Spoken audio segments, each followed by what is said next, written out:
morning, everybody. We're back at the Pig and Coop Farmstead, and I am just going to be making some of my kombucha brew today. So I thought you might come along with me and see how I do that. This is just actually the brew tea that you are going to be feeding your existing pellicle and a little bit of brew you had left over from last time, and then you just let that ferment for anywhere from 4 to 6 days. So I'll just kind of show you everything I've got going on here. So hold on just 1 second. Okay, so I've got about 8 cups of water in my big stock pot. Got to bring that to a boil. Then I have 2 cups of water in my little saucepan there. You're going to put 1 cup of sugar to your small pan. And then I turn the large one to high because I want to bring that to a boil. I turn the little guy to medium because I want that to slowly heat up and stir in my sugar. We'll be right back. Okay, my big pot's coming to a boil, so I want to turn that one off. And my little guy, as you can see, I use unrefined sugar. So it's going to have a tan tinge to it. So you turn that one off. Once it gets clear, that means your sugar is dissolved. And then I try to use organic sugar. And I've got half and half. These are green decaffeinated tea. And I saw another video where you tie these strings together and it makes it much easier to fish them out. Then I've got 3 bags of black tea that's caffeinated. So then once I get those in there, I like to stir them around so they're thoroughly saturated. And then I set my timer for 15 minutes so they can steep. And then I usually put my lid back on as well just to get it a little higher concentration.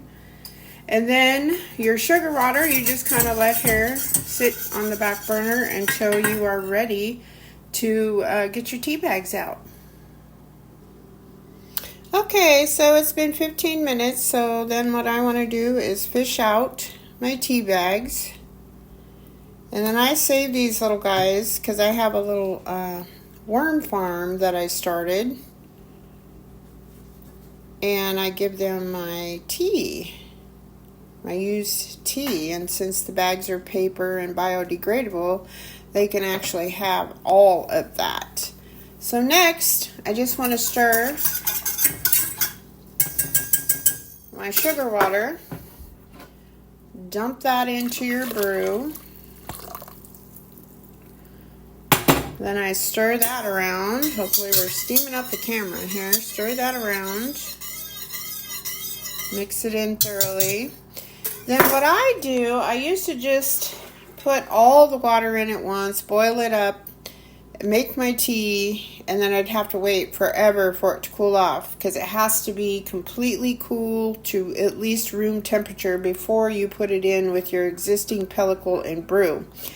So I have decided that if I put ice in there, I've got 4 cups of ice, then it will cool off faster. I don't have to wait as long. So the longest, hardest part is to waiting for this to cool, and then you can put it in your jar with your pellicle. So we'll come back when we get to that part. Okay, so here we are with our tea, our brew tea that's cooled off. I'm going to go ahead and pour this, maybe I can do it this direction so you can see, into my jar. And I always spill it.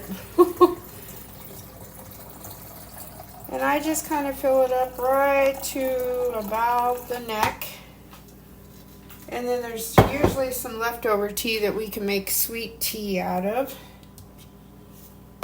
Then what you want to do is I always use a clean one every single time. Put that over the top.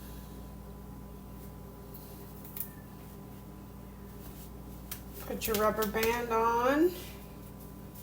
And then I set this out on the counter, especially this time of year, probably about, I'd say about 4 days, and start testing it. And it's just up to you how you like it. So there you have it. It's there's your kombucha brew.